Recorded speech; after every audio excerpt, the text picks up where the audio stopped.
Penguin Random House Audio presents The Ride of Her Life. The true story of a woman, her horse, and their last chance journey across America by Elizabeth Letts. Read for you by Tavia Gilbert. With a prologue and note read by the author. For Chris. Not all journeys are on roads. Faith is not the clinging to a shrine, but an endless pilgrimage of the heart. Abraham Joshua Heschel. Prologue. A nickname is the hardest stone that the devil can throw at a man. William Hazlitt. Her nickname was Jackass Annie. No matter what else they said about her, everyone agreed on this. She got her nickname when she worked as a stitcher in a shoe factory and was so poor she had to ride a donkey to work. In a 1958 history of her hometown of Minot, Maine, she was described as one of the so-called characters that provide the humor that makes towns of this type interesting. Some said she had run off as a teenager and joined the circus, become a bareback rider, only returning home when she heard that her mother was sick. Others swore she'd lived in and around Minot all her life, a life that hadn't amounted to much. She'd been married once, at least, and people said she'd sent the man packing when he tried to get the title to her farm. Her given name was Annie. Around Minot, Maine, it was Jackass Annie that stuck. In November 1954, Annie took her dog and got on a horse and started riding. Destination? California. From a modern perspective, her journey seems almost bewildering. Imagine trying to navigate without the benefit of GPS, to travel with no cell phone, no credit or debit card, not even a bank account to draw from. In fact, when she first set off, Annie didn't even have the kinds of tools that were available in 1954, road maps, a flashlight and batteries, a waterproof raincoat. Annie headed south, a Quixote in the company of her Rocinante, a rundown ex-racehorse, and her Sancho Panza, a little mutt. Society has called these people by different names: vagabonds and drifters, pilgrims, hobos, and hippies. She called herself a tramp. Had she been a man, perhaps her independence, her eccentricities, her free spirit would have won her admirers. But the citizens of Minot, like much of small-town America in that era, valued outward conformity. In the post-war years, women's roles were tightly circumscribed and largely defined by their relation to others: wife, mother, widow. The cult of domesticity was in full swing. A single, older woman didn't have much leeway if she wanted to be seen as respectable. The ideal unmarried older woman was devout, docile, and a bit dull. Annie was none of these. Her real personality, funny, quirky, and bold, had been buffed and sanded in memory to make her appear more conventional, more palatable to those who would judge a woman for any deviation from the straight-laced norm. Forgotten was her fondness for a good party, her 2 divorces, her stint as a vaudeville performer, the fact that she never set foot in a church. In its place was the respectable widow Wilkins, folksy, kind-hearted, and maybe a bit simple-minded. When I traveled to Minot and met people who had known her, that was how her former neighbors described her. They were proud of their famous citizen. They hesitated to tell me how poor she was, how mean her circumstances, how she'd never been considered part of polite society. They didn't want to say a word against her. What struck me, though, was that in spite of their pride in her grand adventure, folks still remembered her as Jackass Annie. The pejorative had stuck like a burr on a shaggy dog's coat. Annie deserved better. So this is her true story. And in this story, I call her by the name she was born with, just plain Annie. 1954.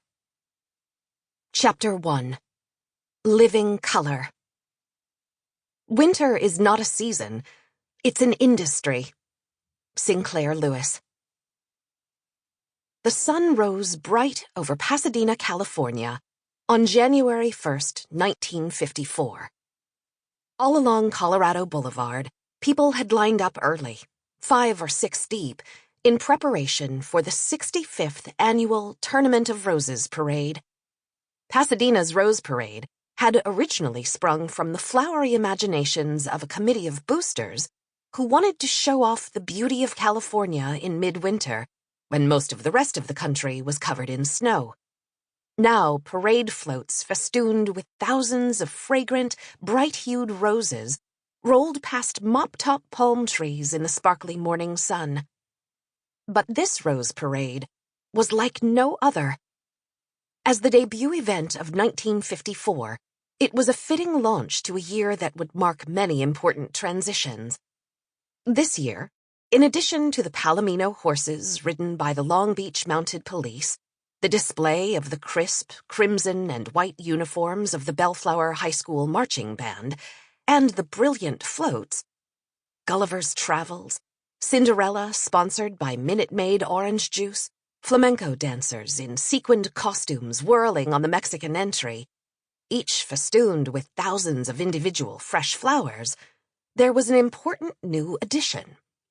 2 state-of-the-art NBC television cameras scanned the procession, broadcasting the first live TV color cast to 21 NBC affiliates. To show this first-ever coast-to-coast color broadcast, the Radio Corporation of America had sent out a pre-production run of 200 of their brand-new color receivers to RCA Victor distributors across the continental United States. A few of the receivers were put into strategic central locations, such as hotel lobbies in major cities, situated so as to attract the most attention for this newfangled invention. On New Year's Day, a few thousand people in selected cities scattered across the country, Omaha, Nebraska, and Wilkes-Barre, Pennsylvania, St. Louis and Toledo, Baltimore and New Haven, were able to see the golden shine of the palominos, the vivid reds and yellows of the roses, the crimson and white of the drum majorettes. Southern California, America's land of perpetual sunshine, a mild and sunny 62 degrees that New Year's morning, would never again seem quite so far away. It was a fitting start to 1954, the year the world suddenly accelerated.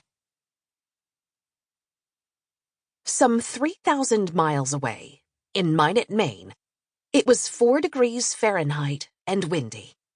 62-year-old Annie Wilkins and her elderly uncle Waldo did not have a color television, or any television for that matter. They didn't have electricity.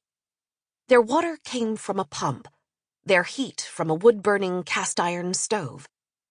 It might have been New Year's Day, but there was no holiday from the endless chores that marked their days on the top of Woodman Hill. The winter of 1953 to 54 had started out promising enough. Annie believed that she and Waldo were just about to get ahead. A good harvest in 52 had allowed them to invest in livestock, a few heifers, some gilts, and some old hens. Come spring, she calculated, they'd have enough to cover the feed and a bit to spare. All they had to do was make it through the winter. That, however, was easier said than done. Waldo's eyesight was going. He had cataracts, but the hospital said he was too old and weak to risk the surgery. Waldo had always been a hard worker. When he'd been forced to retire from his job on a road crew for the WPA at age 75, he'd set out to show them that he was not too old to work. He kept up doing day labor, whatever he could find. But now he was 85 and mostly blind. When the snows hit in November, he couldn't see well enough to get to the barn.